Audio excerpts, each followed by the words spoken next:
Andrés Labarthe, coproducteur avec Jeannine Bazin des séries documentaires cinéastes de notre temps, est décédé ce lundi matin à Paris, à l'âge de 86 ans. Photo Jérôme Plon, collection La Cinémathèque française. L'ancien critique des cahiers du cinéma et réalisateur de cinéma, coproducteur, avec Jeannine Bazin de célèbres séries documentaires consacrées aux géants du 7e art, est décédé, ce lundi matin à Paris, a annoncé la Cinémathèque par communiqué. Il avait 86 ans. Le cinéaste Andrés Labarthe est mort ce matin à Paris, à l'âge de 86 ans.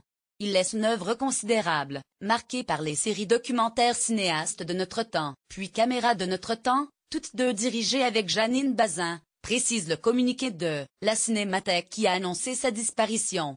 Né le 18 décembre 1931, à Oloron-Sainte-Marie dans les Pyrénées-Atlantiques, il commence sa carrière de critique cinématographique dans les années 1950, après sa rencontre avec époux de Jeannine et un des fondateurs des Cahiers du cinéma. Parmi les membres de l'équipe historique des Cahiers du cinéma, Andrés Labarthe se distinguait par l'originalité de ses goûts, très influencé par le surréalisme au sein d'une revue qui était plus que rétive. Il était capable de repérer le talent d'une Shirley Clark ou celui de John Cassavetes, dont il fut l'inlassable propagateur, souligne encore la Cinémathèque. Avec Jeannine Bazin, il entame en 1964 la collection cinéaste de notre temps. Le principe? Commander à des cinéastes des films sur d'autres cinéastes. Parmi la centaine de portraits que compte aujourd'hui la collection, de Buñuel à Cronenberg, de Renoir aux Dardenne, certains sont devenus des classiques, comme le dialogue en 8 parties Fritz Lang / Jean-Luc Godard, Le dinosaure et le bébé, réalisé par Labarthe lui-même.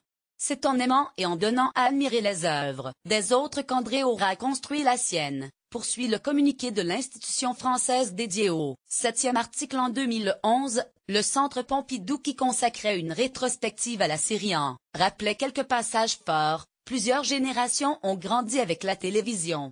Elles ont grandi en même temps avec cinéastes et cinéma de notre temps.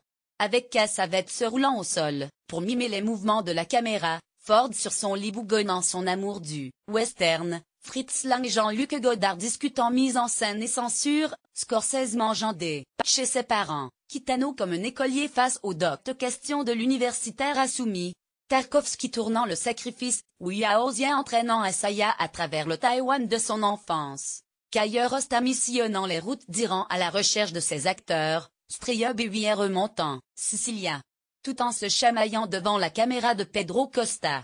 Bref, par la grâce d'Andrés Labarthe, ils faisaient leur cinéma.